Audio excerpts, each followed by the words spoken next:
Good morning, everyone. Good evening for good evening for a lot of places. People joining from US, and good afternoon, good evening all around the world. We have viewership, which is so this probably is live everywhere in the world. We are on 64th session of International Weekly Meeting.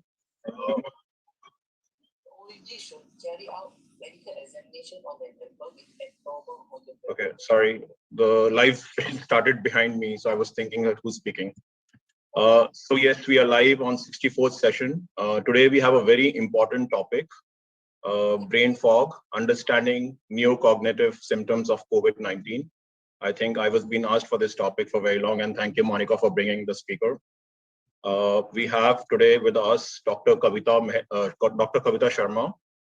She's a medical director of Advocate Arrow at Home Hospices.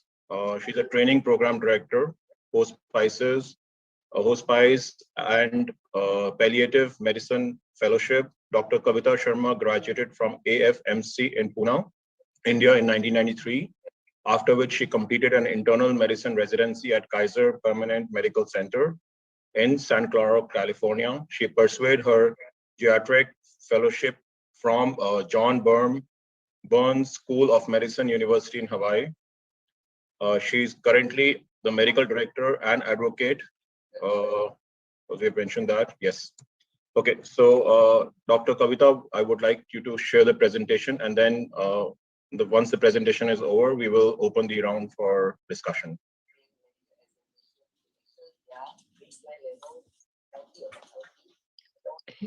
Good morning, everyone. Good afternoon and good evening also. I'm based here in Milwaukee, Wisconsin, and my background is in geriatrics, dealing with patients, elderly patients, and also because of during this pandemic, we were actively involved with a lot of patients who did not unfortunately make it. So doing palliative care for those patients and also caring for them at end of life. So I'm really coming from more of a clinical perspective. I'll try to incorporate some of the pathology and immunological aspects of the neurocognitive involvement. But really, my background is more in clinical medicine. So I'm really going to try and focus on the clinical background of this disease. So no disclosures for me. Our objectives today would be to review some of the pathogenesis of neuro symptoms in COVID, the stages of recovery following COVID, and I'll focus on delirium as well as what the follow-up for long COVID symptoms are for the long haulers of after COVID. Just as a background, hospitalized COVID-19 patients commonly have neurological complications. Myalgias, headaches, encephalopathy, and dizziness are some of the common ones. And these were seen across the world at all places where the pandemic was happening. Anosmia was the most common symptom that was reported. But strokes, movement disorders, ataxia, seizures were also reported, but they were not as common. Neurological complications are definitely very high in patients who are critically ill and those patients who are in the ICU.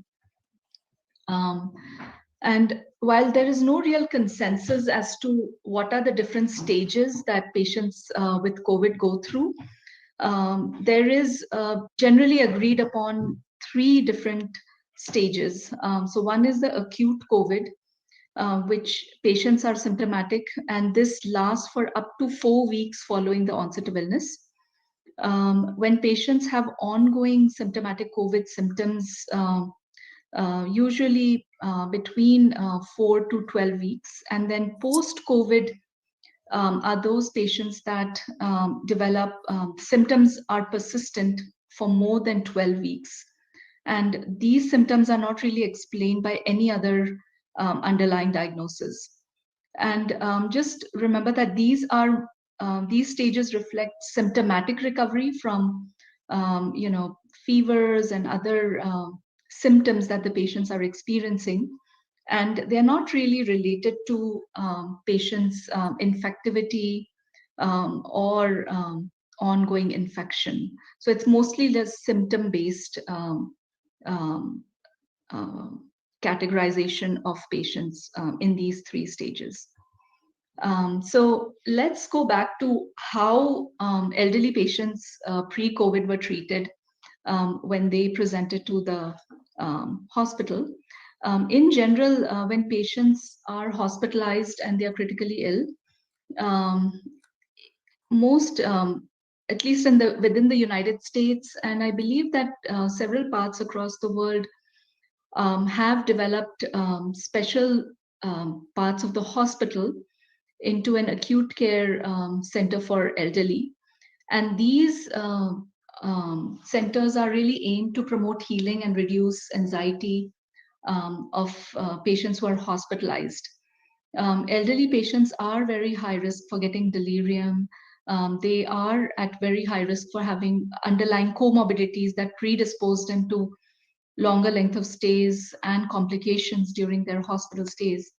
And so there's highly trained staff, which involves physicians who are trained towards recognizing symptoms of anxiety, distress, agitation, delirium, and also nursing staff that are trained in recognizing those symptoms and being more proactive about treating these patients. There's also a lot of help from volunteers, which is a very strong part of that team that's managing these patients when they're very sick. And when patients are admitted to the hospital, family is involved because a lot of these patients have anxiety and may not may have some cognitive issues to begin with. So family involvement is encouraged. So I just highlighted those three aspects: ACE units, volunteers, and family involvement. So because as you'll see, all of these systems and infrastructure that was well established during pre-COVID times was really disrupted when patients were when COVID happened. So you can see here that there's a patient, a volunteer is engaging with that patient. This is a common cart that is used, which has all these activities and other things that will keep the patient really involved during the day so that they're awake, they're engaged, and it will really help them sleep at night because that's one of the things that happens in the hospital is that the day-night cycle is really disrupted. Patients tend to just get, sleep during the day. They're up and agitated and restless at night. So during COVID time, elderly patients are definitely at a very high risk for developing acute complications related to COVID. Most of the deaths were in the elderly. Elderly patients have a lot of cardiovascular and metabolic comorbidities. And even without COVID, delirium is a very common presenting symptom that's seen in hospitalized patients. And just having delirium itself has a very high mortality. And a lot of these patients who are frail, debilitated, were getting home visits and home care services, which were significantly disrupted during pandemic. And ageism was a very strong factor in resource allocation. A lot of centers which were really overwhelmed with mass admissions were really had to figure out, which patients would take top priority. And generally, the elderly patients were already very frail. There was a bias against which ones would be admitted to the ICU. And social isolation also has played a very strong factor in impacting psychological, cognitive, behavioral, and physical status of frail patients. So just having this background in mind, that really has had an impact on how patients were managed in the hospital during COVID. There were a lot of recommendations about medical management in caring for our patients with multiple morbidities. But unfortunately, there was not a lot of recommendations for how do you manage patients with geriatric syndromes like falls, delirium. Patients were already very frail. There wasn't a lot of input about that. In addition, surgical wards were repurposed to accommodate COVID patients, where a lot of these frail patients would normally have gone to an ACE unit, where they have these trained staff who are monitoring them cognitively, assessing their levels of alertness, engaging with them. Staff was working overtime. There were restrictions on volunteers and family visits. Um, in addition, a lot of these frail elderly patients have poor vision, their hearing is limited. So using technology for virtual visits in these patients was not really very realistic. And what we've seen is that geriatricians were very rarely involved at policy level for making any of these decisions regarding how best to assess for any cognitive change in patients who are admitted to the hospital with COVID. So where you saw that picture with the volunteer is nicely engaging with the patient and keeping them engaged in their day-to-day activities. This was a common scenario of how physicians and patients were interacting when patients were critically ill and admitted with COVID. So when we look at the neuropathogenesis of COVID, there are several different factors that predispose patients to develop cognitive changes following COVID infection. So one is that when the body is overwhelmed with sepsis and systemic dysfunction, as well as hypoxia, that is a big predisposer to neurologic injury. The brain is extremely sensitive to oxygen, and when patients are severely hypoxic, that has an impact on the brain functioning. The renin-angiotensin system dysfunction, I think we all have heard about the ACE2 pathways and all of that, and we'll go through that a little bit. That dysfunction is also responsible for some of the neuropathogenesis.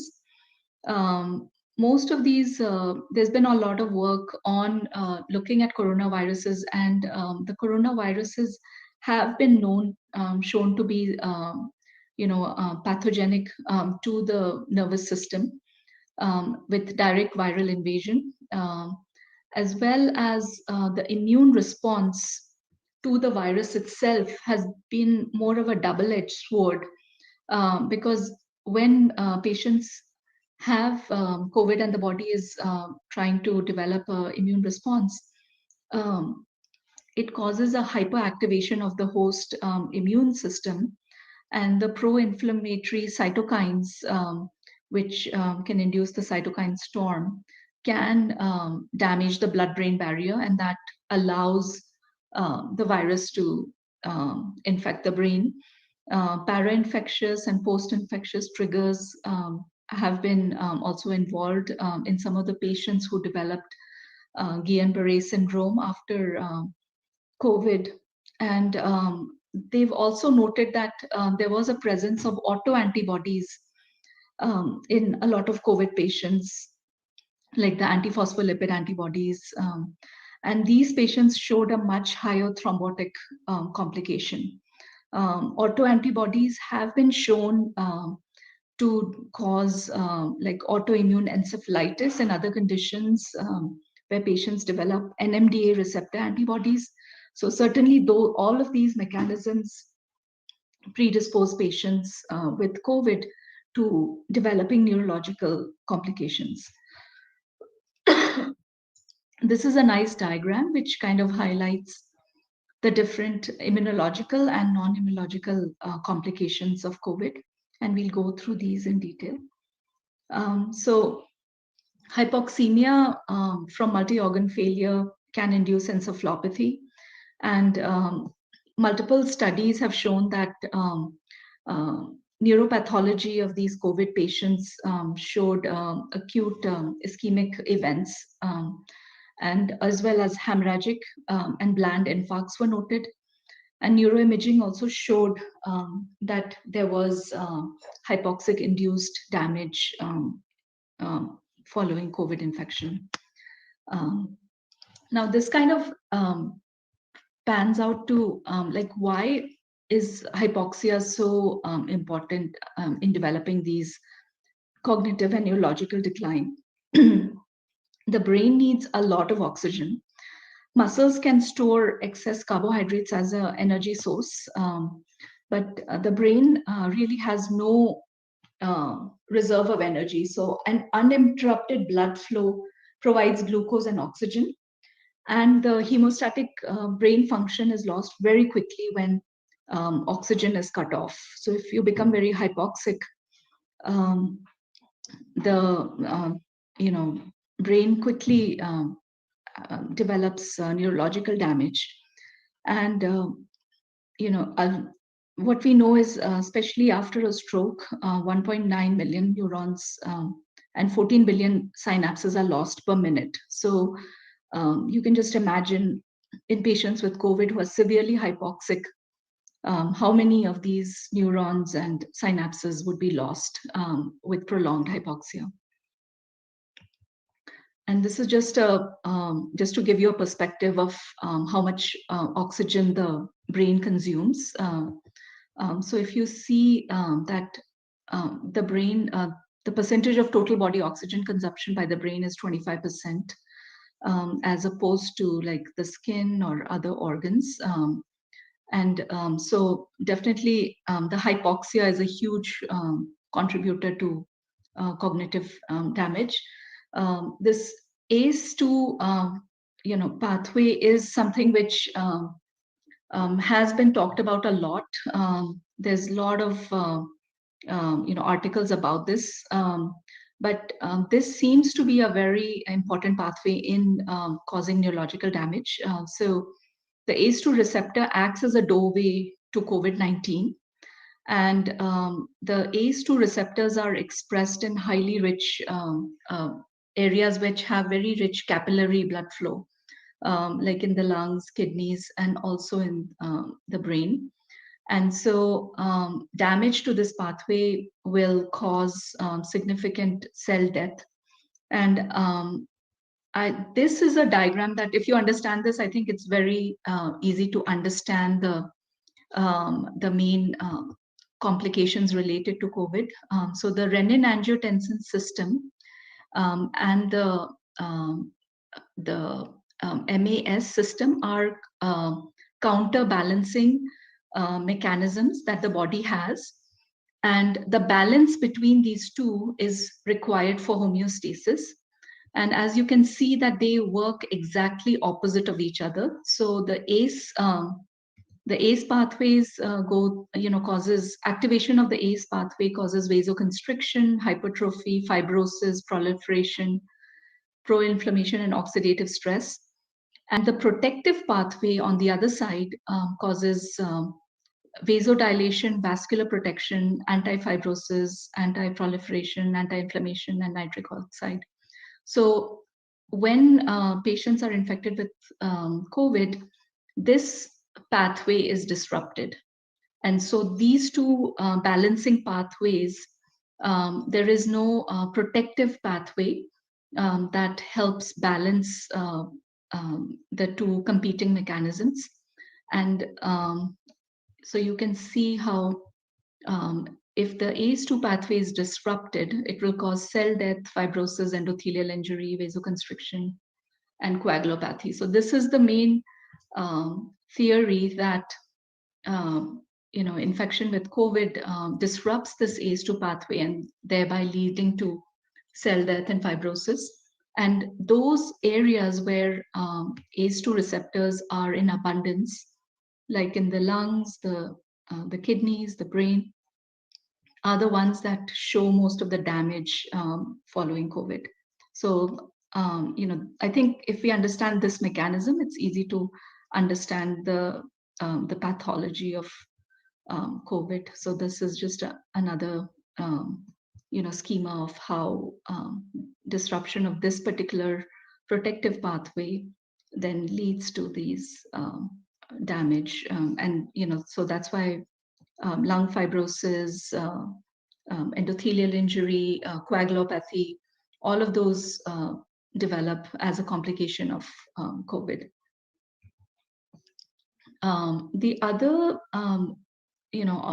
other mechanism that's in play with patients with COVID is that the microglial cells, which are the main defense cells in the brain, are strongly activated by COVID infection. And this then triggers the migration of the natural killer T cells, and that causes neuroinflammation in the brainstem. And a lot of these immune changes are present in the small blood vessels of the brain where the ACE2 receptors are present. And so that can explain this, thrombotic injury leading to thrombotic events like strokes in these patients. And then we talked a little bit about the direct neuroinvasion of the virus itself. And that can also cause encephalitis and stroke and seizures. So these are the main, obviously, there are probably factors in each patient that will predispose them to one over the other. But for the most part, the ACE2 receptor activation, the immune receptor, immune system hyper activation, as well as the direct invasion of the virus and toxic effects on the brain by the virus itself can cause all the complications that we see neurologically in patients who have COVID. And these are some studies that have shown, some of the common symptoms, neurological symptoms: anosmia, weakness, fatigue, depression, headache is a common one, anxiety, and altered mental status. The more significant complications like ischemic strokes and hemorrhagic strokes were not as common, luckily, but those are just some things that we have to bear in mind, particularly in patients who already have underlying cardiovascular risk factors, patients who already have had prior strokes. Those patients are going to be at a much higher risk for developing these complications with strokes and other thromboembolic events.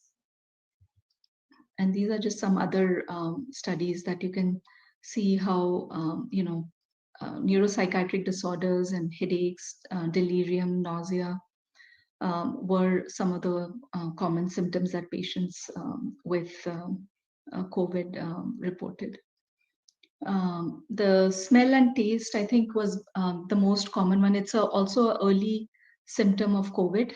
It can occur in the absence of any nasal congestion or discharge. And the theory is that the SARS-CoV virus invades the brain through the olfactory epithelium and then the neural mucosal interface. And in general, 5 to 8 days is sort of that time period where these symptoms last. But loss of smell is actually a common symptom with other viral illnesses. But obviously with COVID, that was one of the big things that was noted very early on in the disease onset. The cerebrovascular events were relatively infrequent, but ischemic stroke was one of the common ones. Thrombosis as well was noted, but not as common. And these symptoms usually happen 1 to 3 weeks after the onset of COVID symptoms. And patients who have underlying vascular risk factors, patients who have developed myocarditis after COVID are at a very high risk for cardioembolic symptoms. And the management is really very similar to what we would you do for stroke patients. The same thing with thrombolytics, thrombectomies, and really addressing those cardiovascular risk factors, blood pressure, and other support that they need. And in these patients who have underlying cardiovascular risk factors, making sure that all preventive measures are taken so that their risk for developing severe COVID is reduced. Neuromuscular disease is also seen not as frequently, but Guillain-Barré syndrome, myositis, as well as there was a lot of mention about peripheral nerve injuries after proning position, axonal damage, brachial plexus injuries were noted related to the positioning of COVID patients during the treatment process. Some of the others, these were not as common, and they are mostly case reports. Meningoencephalitis, ADEM. In children, in particular, the multi-system inflammatory syndrome was noted. Initially, reports started coming out of UK, and then, really all across the globe, there were case reports of this. In New York, they had over 100 kids who were noted to have this generalized myoclonus, and posterior reversible encephalopathy syndromes were some of the others. This is just a little bit on kids. I know that we focused a lot on adults, but in kids, this is a fairly significant syndrome, and it presents with Kawasaki-like syndrome in kids, and they also have a lot of inflammatory markers that are elevated. And so definitely in children who are less than 21 years of age, if they present, checking for these inflammatory markers may help make some of the diagnosis. So encephalopathy is one of the most significant complication related to neurological complication. And in patients who have a history of neurological disorders, cancers, strokes, diabetics, heart failure patients, these patients are at a very high risk for developing encephalopathy. And usually the patients may be either very hypoactive, they're just very lethargic and difficult to arouse, or they may be agitated and need to be sedated. And patients who are in the ICU or who are on pressors, these were some of the common issues that they faced. There were, the role of glucocorticoids in patients with encephalopathy was debatable. And I think that, when patients were very hypoxic, definitely the glucocorticoids did play a role in that.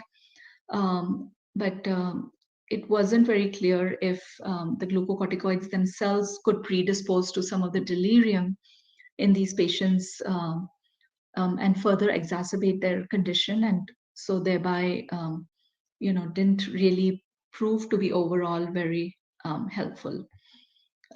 So what I want to focus a little bit on is the management and recognition of delirium in these patients during their acute illness. And just a fun fact is that the term delirium is actually from a Latin term, which means going off the groove or a track. So day is off or away, and lira is a groove. In ancient Rome, when a farmer was plowing his field and went off the track, he was said to have committed a delira. So when patients with agitation, restlessness, confusion, sedation during a COVID infection develop the delirium, their length of stays are much longer. They have a higher 30-day mortality, and also when they recover, they are in a significantly worse functional state, and they need a lot of additional caregiving and support as their condition improves or stabilizes. They don't really get back to their normal function. And so really recognizing the delirium itself is important, because a lot of times, if there's a change in the condition, is it related to worsening of the illness, or is it, you know, a complication of the medications that the patients are using? It's usually a multifactorial thing. And delirium, the hallmark is usually a waxing and waning level of consciousness. So the patient may be awake and talking, and everybody feels like, oh, wow, the patient has turned the corner, they're improving. And 2 hours later, they're pulling out their lines, they're trying to get out of bed, they're very irritable and need to be sedated. So this waxing and waning level of consciousness is the hallmark of delirium. Patients are usually, they have a lot of delusions, sometimes hallucinations as well. And in patients who are in the ICU, this is usually a sign of poor prognosis. Um, there is another term that we use in end of life called terminal delirium, for patients who are close to um, end of life. They may experience agitated state, where they need to be sedated and for comfort care. For patients who are in the ICU, there are several different ways of assessing them. But the most common is the confusion assessment method. And this assesses a change in their mental status, in attention, as well as disorganized thinking, and their level of alertness. And this, I put a link of how to access this tool.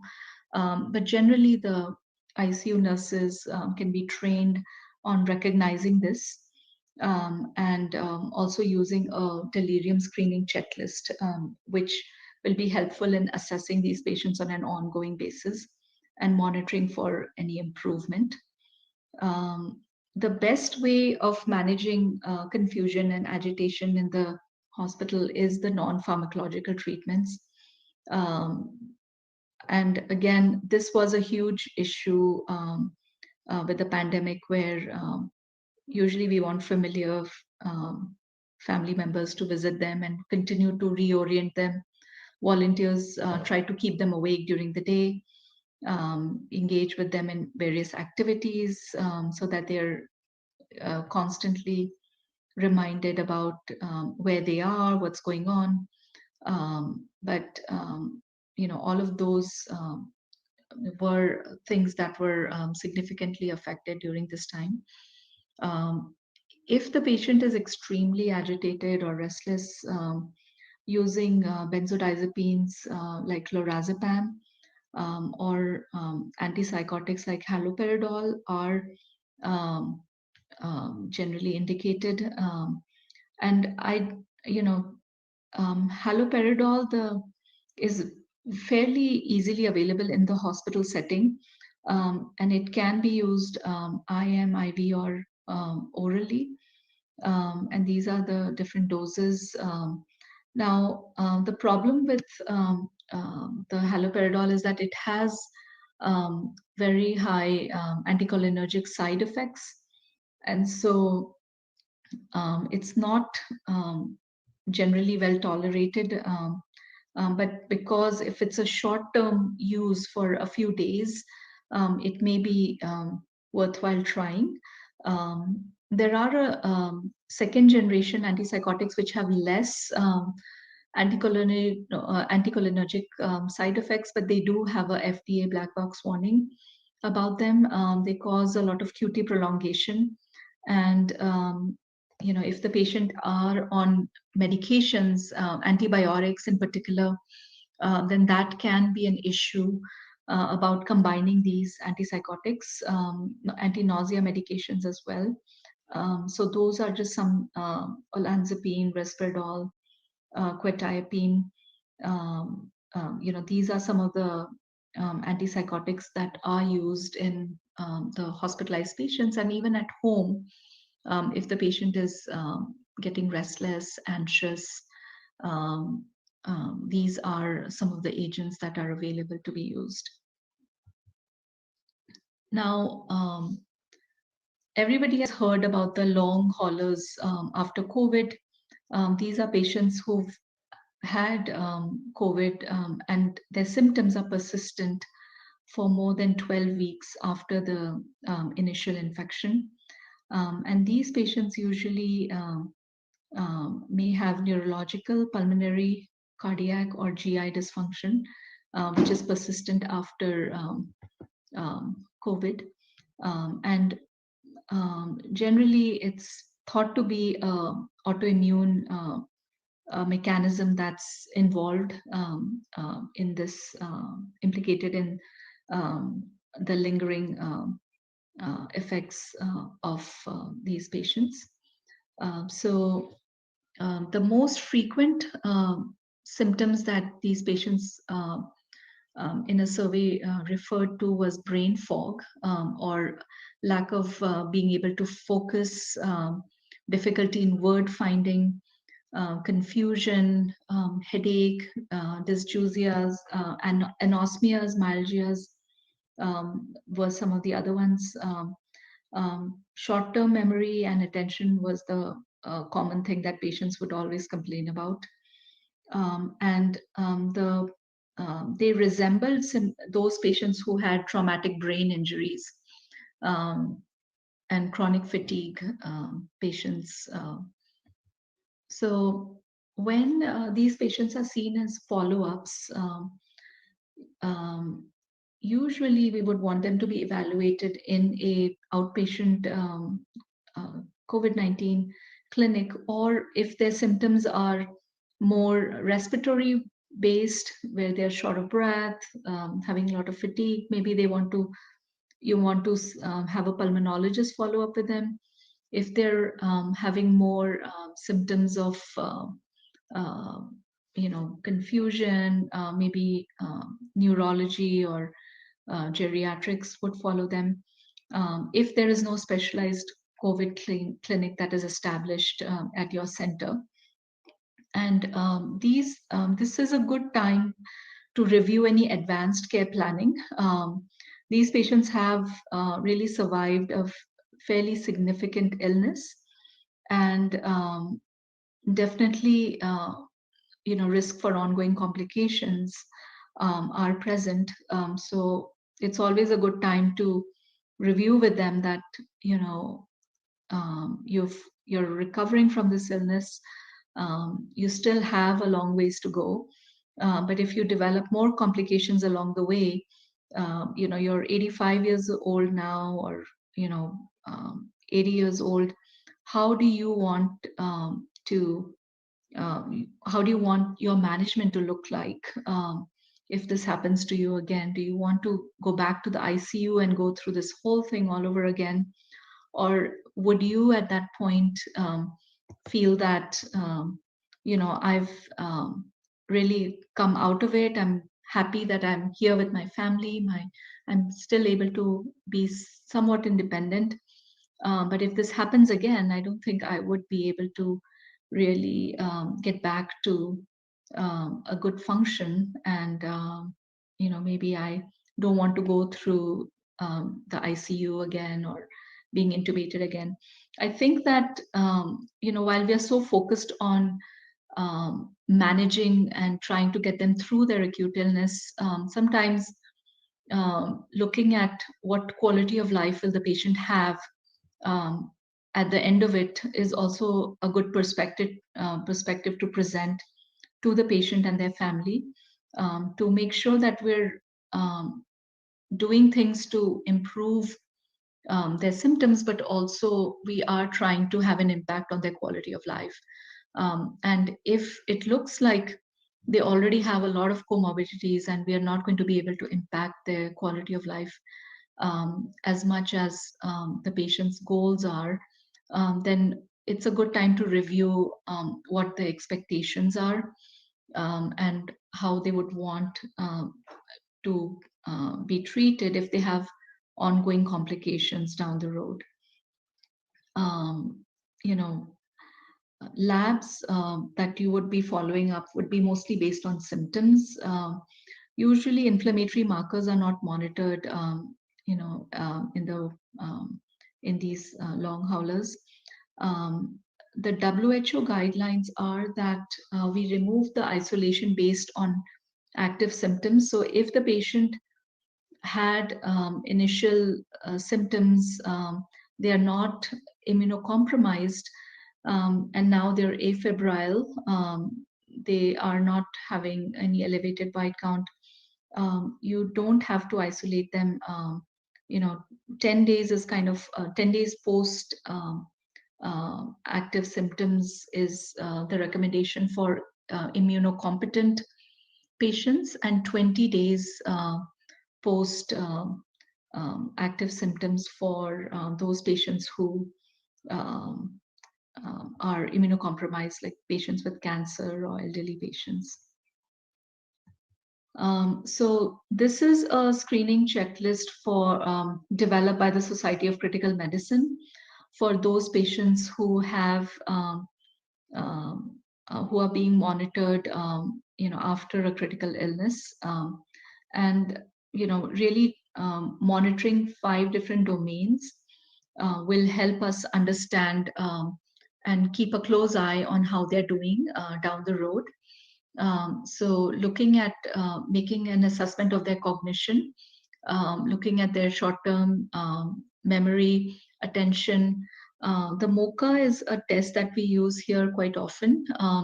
MMSE was being used before, the mini mental status exam, but there's been a lot of copyright issues related to that. So there's a shift towards moving away from that and using the MOCA at this point. And those are the scores. It's a 30-point scale. And if the patient scores less than 10, that means that they have severe cognitive impairment. Um, the anxiety and depression scores are again something that are followed.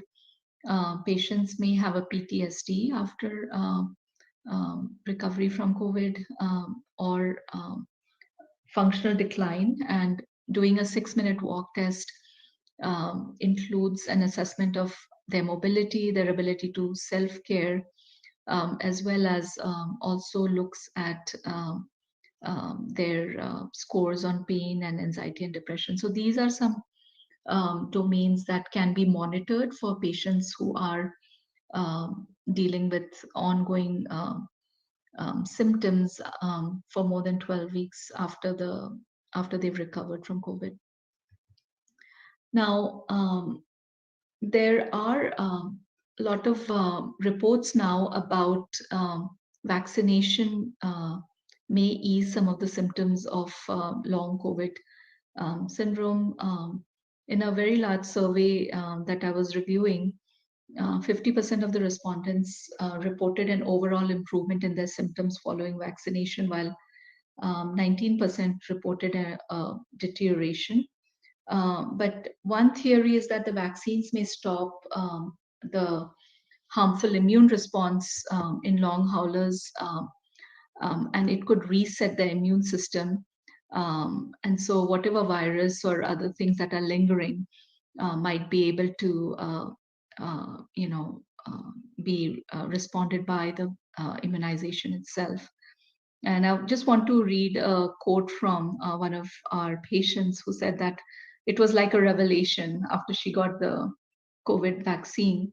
The brain fog cleared immediately. Muscle aches were gone, joint pains were less intense, and I suddenly had more energy. It felt like the old me. So, vaccination is definitely recommended for these patients after they recover.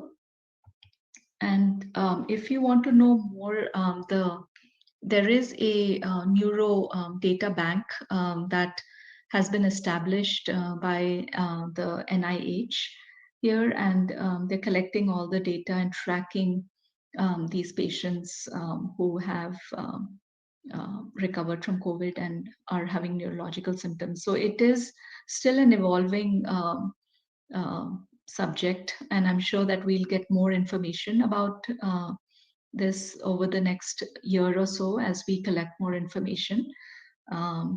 But this is pretty much a summary of my presentation, that while the neurosymptoms are common,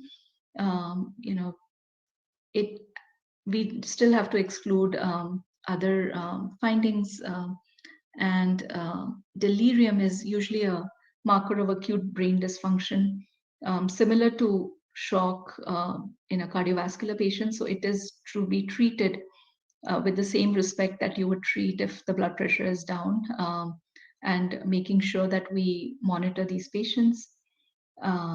If a patient is on immunosuppressive therapy, we would continue the immunosuppressive therapy. It should not be discontinued. And one of the things which here in the US particularly, we've noticed that the pandemic has highlighted the significant disparities in race, ethnicity, education, and low income, and the same risk factors that these minority population face in terms of cardiovascular disease, obesity, diabetes, are also predisposing them and making them more susceptible to COVID. So that's these are some of the references that I used, and any questions at this point, I'll be open to that. Thank you, Dr. Kavita, for wonderful presentation and a lot of insight about today's scenario on COVID. Before we open the question answers round, I would like to acknowledge the medical associations and the representatives over here. So we start with Dr. Chong from Singapore Medical Association, also the chair for CMAAO. We have Ravi Naidu from Malaysia Medical Association and the past president of CMAAO. We have Mr. Nazmi from first vice president of CMAAO and from Pakistan Medical Association. We have Dr. Elvin from Hong Kong Medical Association and treasurer from CMAAO.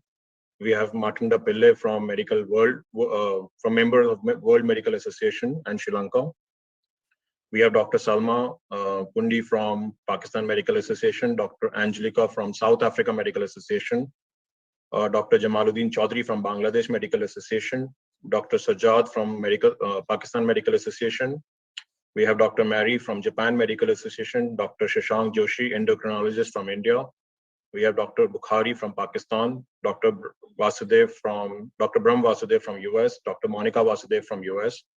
And then we have Dr. Sanchita from IGCP Group India. And now I would like to invite Dr. Chong to chair the session with me. Thank you, Sarab. And thank you, Dr. Sharma, for that brilliant presentation. I mean, it's not often that we think very much about these neuropsychiatric complications of COVID and so on. So I think it's quite fascinating. So I would say that to my understanding so far, it's a direct effect by the virus itself, or it can be delirium secondary to many of the complications and that occur because of COVID. And then finally, of course, there's the neuropsychiatric elements themselves, post-traumatic stress and so on. Am I right, Dr. Sharma? Yeah, I mean, the medications that, the metabolic changes that happen to the body when the patient is septic, when the patient is hypoxic, all of those definitely can cause delirium. But not everybody develops delirium. So the ones who develop it are at a very high risk for mortality. And they have to be aggressively recognized. Patients who are elderly, patients who have cardiovascular risk factors, patients who've had prior strokes, those are the ones that will develop the delirium, and then those are again at a high risk for mortality. So the medications also do contribute if they're on ventilators and we are using sedation, pain medications. All of those will also cause delirium. Yep. So yeah, we do see quite a bit of this in ICU patients. I like to call it ICU psychosis. Okay, I'll open the questions to the floor. Anyone has any questions for Dr. Sharma? Yes, I am Professor Bukhari from Pakistan. Thank you very much. It was really a nice, really a nice lecture, and I would like to ask one question, and I would like to give one more comments. Uh, we divide the sign and symptom of the COVID into post-COVID disease and post-long haulers. And again, the neurological disorder and the brain fog, two are different things. One neurological disturbance is due to damage, systemic damage of the brain or nerve endings or something else. While fog is just a confusion, just like a confusion, and you are not fully engaged. And Dr. Sharma has given a beautiful pauses. But one thing I want to add, that there may be a reduction in the G lymphatic system of the brain. When the blood vessel passes from the arachnoid matter, there is a periarterial space. From the periarterial space, this is called the lymphatic. And the CSF penetrates from here and it washes all the cytokines, everything from the brain and go by to the sinus system. So in the corona, in the COVID, what happens? This G system is compromised. When it is compromised, the more things that will stay there, there will be no washing out of the cytokines. There will be no washing of the debris, and that will cause the fog. That is called the brain fog. That is a transient phase. Another important cause Dr. Sharma has given, that is, this is the autoimmune antibodies. And sometimes, so I think this was my comments. And one other, my question from Dr. Sharma was that what is the difference between the gender? Either these all symptoms, neurological symptoms are seen in the males or more in the female, and what is the cause? They are seen more in males. I think the cardiovascular risk factors, those have, it's more common in those patients. Although the studies have shown that, the severity of the systemic illness does not predict who gets, the brain fog. Some patients who didn't even get hospitalized and had very mild illness, they just had, just for a few days they were sick and just didn't even need to go to the hospital, also developed the brain fog. It is a transient state, but for a lot of patients, they do say that, it's been months and they still feel that their attention is poor. So it's basically, the feeling is that there is probably some residual virus that is causing an immune response. And when you vaccinate these patients, there is some benefit to that. It resets your immunological response and helps combat some of those side effects that are still lingering from, either the virus itself or the immunological response from the virus. So, but the Thank you, males Dr. were more Sharma. common. Dr. Sharma, what I want to add is, you are right, that if the virus is persistent there, that will cause the damage. But if fog is not a damage, it is just like the reduction in the lymphatic system. When the reduction of the lymphatic system is moved off, it is not due to the virus present. It is not due to the virus present. It is due to, you can say, yes, sir. Yes, sir. Thank you very much. Another thing, in our study in Pakistan, we have seen that the cardiovascular damage is more seen in males, while the vascular anxiety, these fogs, these are more seen in the females. Thank you very much, sir. Thank you very much, doctor. Okay, that's good to know. I know that, geographic distribution is always Thank you very much. Okay. All right. That's Dr. Kiran, I would like to present a case. I'm Dr. Kiran from Delhi. I would like to present a case. Like I got a call post-COVID, about 45 years old male with schizophrenia, and he was already on olanzapine 20 milligram. there was a lot of delirium, means delusion, and he was going away all the time and agitated. I referred him to hospital, but admission was very difficult. So I just increased the dose of olanzapine by 2.5 milligram. I gave it for about 10 to 15 days, and that patient became all right. I just want to know whether I did all right or I did it on my own without admitting, without anything. I just increased the dose of olanzapine and patient became all right. He's still all right. I think that, obviously you're trying to treat the acute. In the acute phase, you do want to, improve the symptoms. So the antipsychotics will help with that, and, help manage some of those agitation. And it's possible that this was related to, it could be a transient phase from the COVID itself. And over a period of time, it may improve. Increasing the olanzapine was the right thing to do. You can, observe him for a few weeks and see if you want to lower the olanzapine later on, because olanzapine itself has a lot of metabolic side effects and other things. So continue it for now, but I would say that as things stabilize, and just observe him for several weeks and then try to wean him down after that. Alvin, you have something to ask? You have a question to ask? Thank you. Yeah, nice to meet you all here again. And thank you very much, Dr. Sharma, for the excellent, enlightening lecture. So I am a child neurologist. However, I don't have much experience of COVID-19 in pediatrics in Hong Kong. Well, there are very few cases, in fact.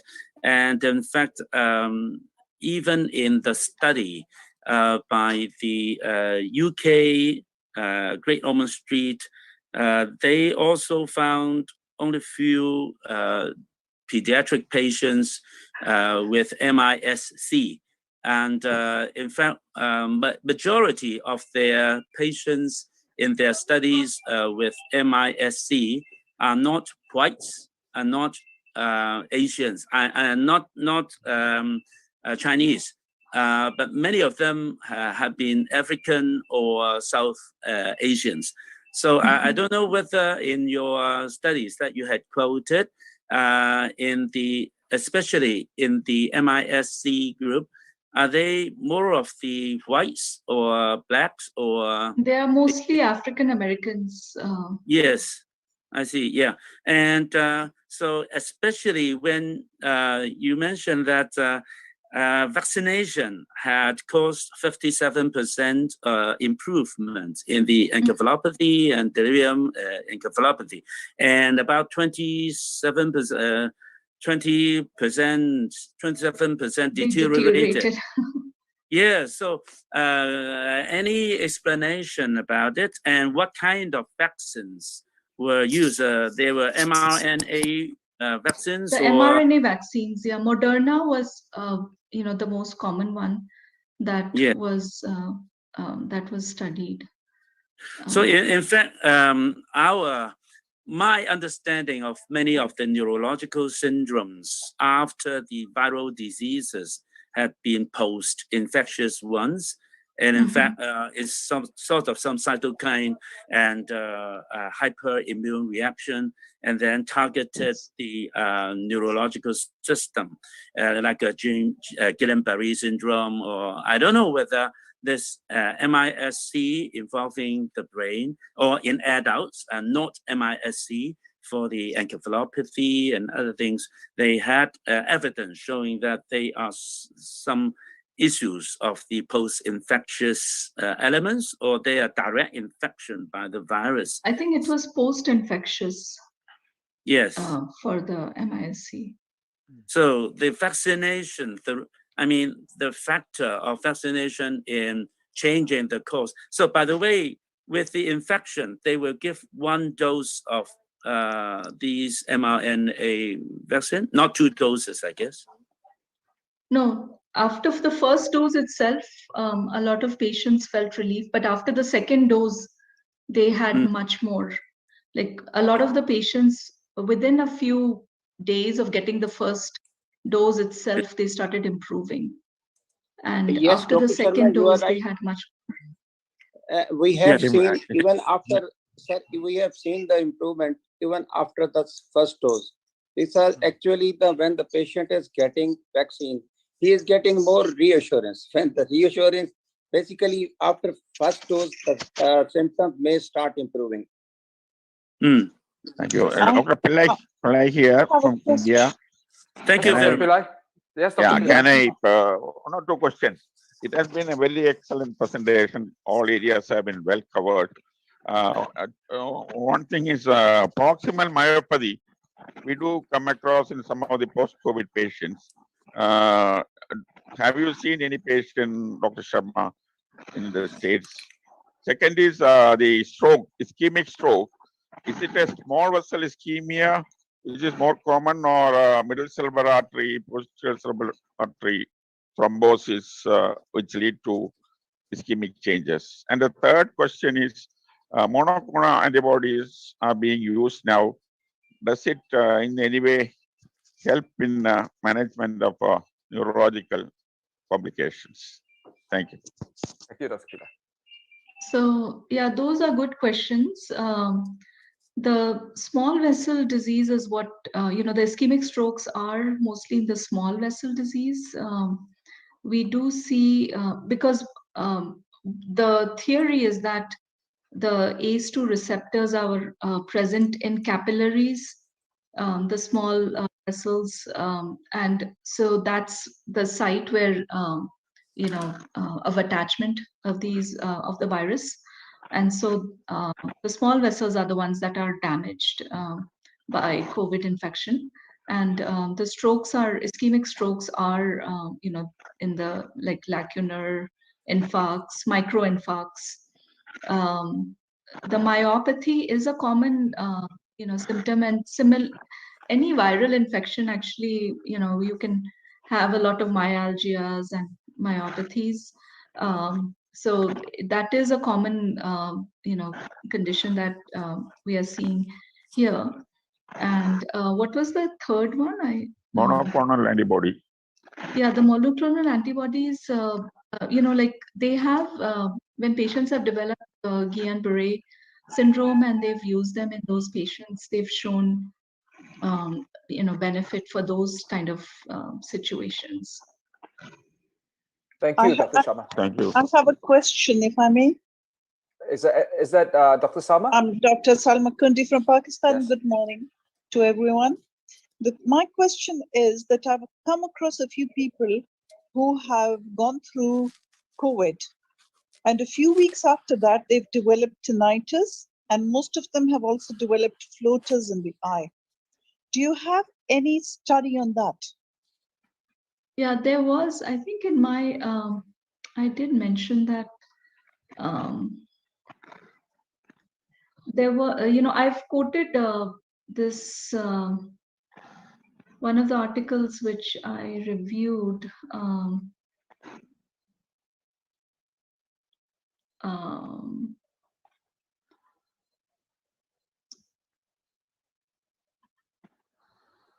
I can, I can share the presentation, and the links for some of those articles are there, where the tinnitus is one of the symptoms that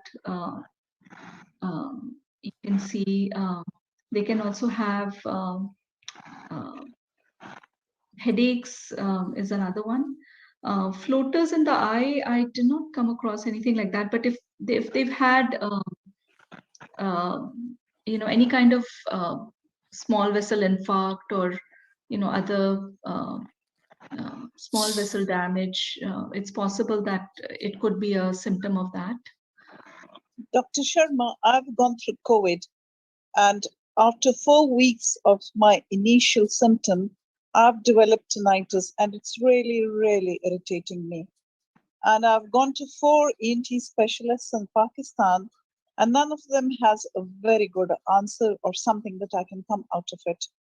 If you ever find the treatment for it, please do contact me, And I'm coming up Okay. with a paper now because in my area in Pakistan, Abbottabad, personally, I know 5 people who have the same symptoms. And then we'll go from there. Okay. Okay.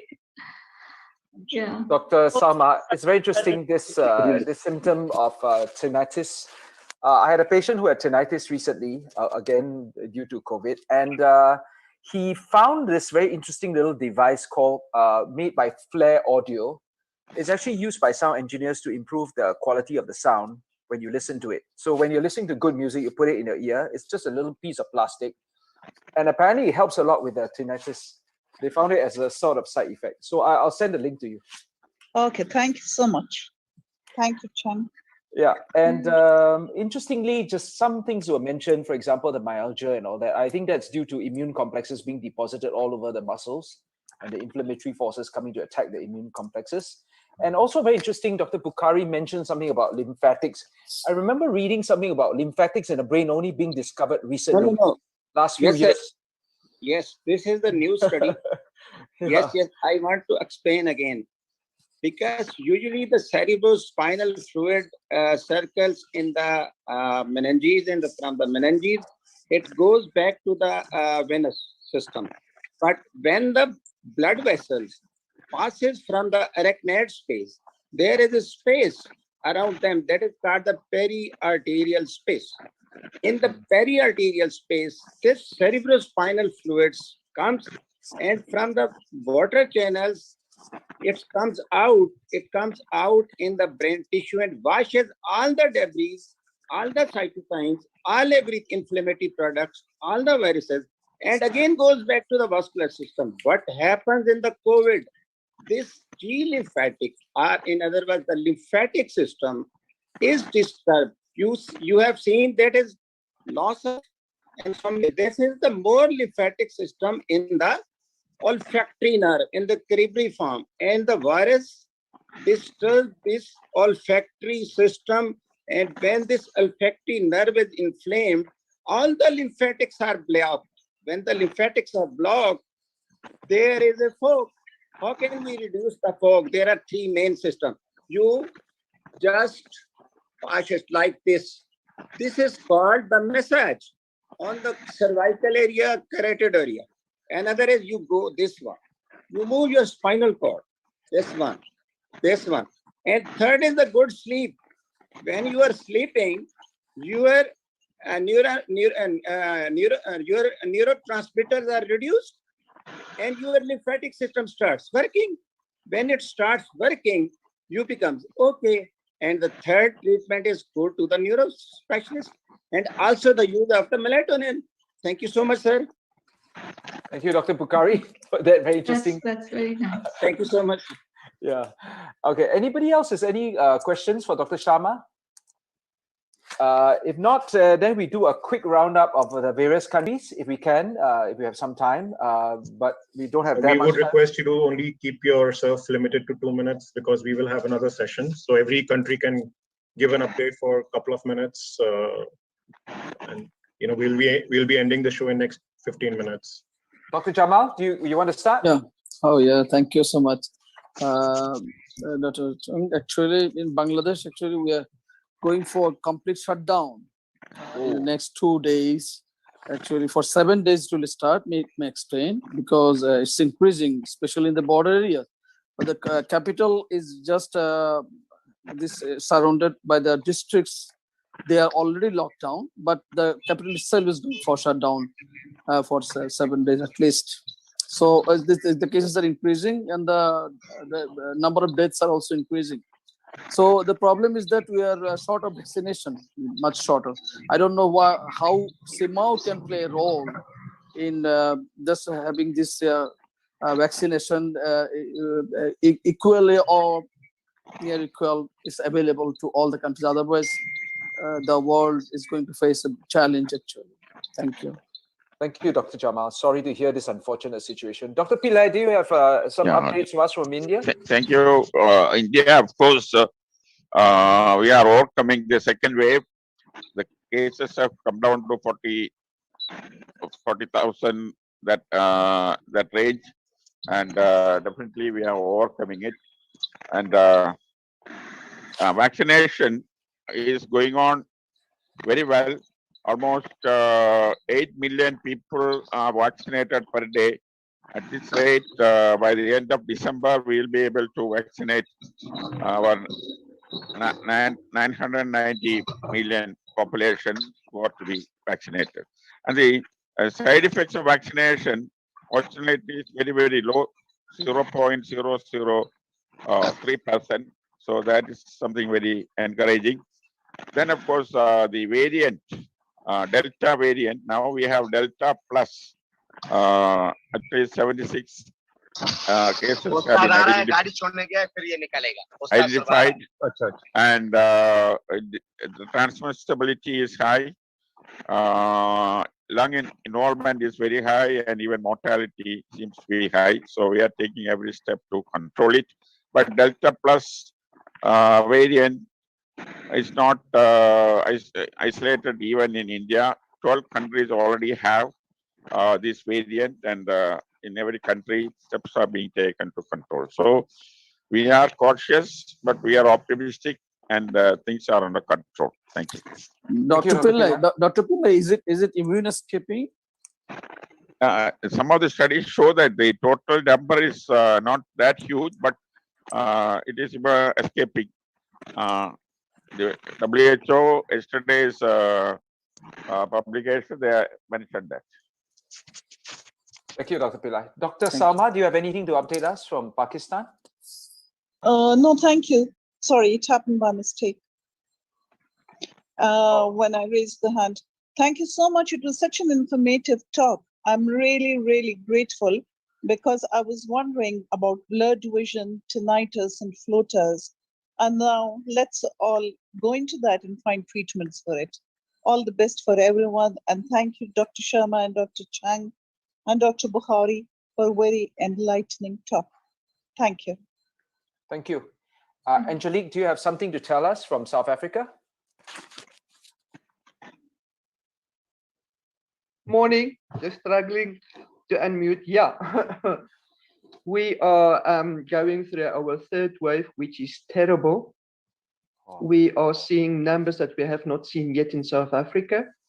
And the province that I'm working is the epicenter of all of this. And I can promise you, I think I'm an expert on primary healthcare COVID-19 patients because we are seeing them on a daily basis. But it's interesting. You can treat your patients out of hospital. You need to understand what your SATS monitor and your pulse rate is actually telling you. And by doing that regularly on each and every patient, you start to get the feeling for who is going to be able, maybe crash or going to give you trouble, as I've said. And oxygen, very, very important. Home oxygen, one of the gold standards. We, unfortunately, our hospitals already overcrowded. So you don't have a choice than to start treating your own patients at home. And really, tinnitus is part of the problem. I have seen it, but there's not a lot that you can do for tinnitus. Most of these patients, what we have seen, if your SATs are low or around about 88 or under 90, let's go like that route, they tend to cough. They tend to cough a lot. So that is sort of guiding you that it's a SATs problem. Tiredness is a very, very irregular pulse rate. So, and the nice thing is if you can educate your patients, especially on the oximeter, they start to understand why are they coughing if they are physically active. Physically active means walking 5 or 6 steps. And why they are tired if they look at their pulse rate. So those two little indicators is actually so important. That and oxygen and bed rest. I call it the lazy disease. You need to be in bed. You need to be lazy. Thank you so much for this morning's presentation. It's a very informative. And yes, we are going to go through this wave because our government didn't listen when we told them that we need stricter restrictions. and now it's too late. Once the genie is out of the bottle, you'll have to go through it. Thanks. Thank you, Angelique. Prof. Ashraf, do you have anything to say to us? Prof. Ashraf, are you there? Hello, otherwise, Alvin from Hong Kong. Okay, Alvin, please. Thank you very much, Sean. Okay, yes. If I just say a few words, if everybody can listen to me. Yeah, thank you very much. Pakistan, Alhamdulillah, we are fine. Now the ratio positivity is about in between 2.5 and 1.5. The situation is much better in Pakistan, but we are just suffering from the vaccination. Vaccination is a big issue in Pakistan. We are having very low vaccination system, and procurement by the government from the international agencies or the countries. It is also a difficulty in Pakistan that we are not good in vaccination. We have hardly done about 4% of the population till now, till today. And we are waiting as the NCOC has said that we may have the fourth layer of this COVID maybe in July or August. We are apprehended about it, but at the moment, Pakistan is quite safe. Thank you. Thank you, Dr. Nizami. Dr. Yes. Nizami, how you have escaped from the invasion of the Delta? We are lucky. We had about 5 or 6 cases, but lucky one Pakistan that we have control. We have control on our borders. As the participation of the Pakistan Medical Association, we lauded about all that and pressurized the government. Borders were almost open, but when after having this issue to our neighboring country, the border control was better in Pakistan, and that is one of the reason I believe that we have controlled it. Thank you. Thank you. Dr. Nizami, I want to add one thing. In Pakistan, we are still following the strict SOP, mask and everything, in not only in the bazaar, in the markets. We have closed our shadi halls and other halls in the classes.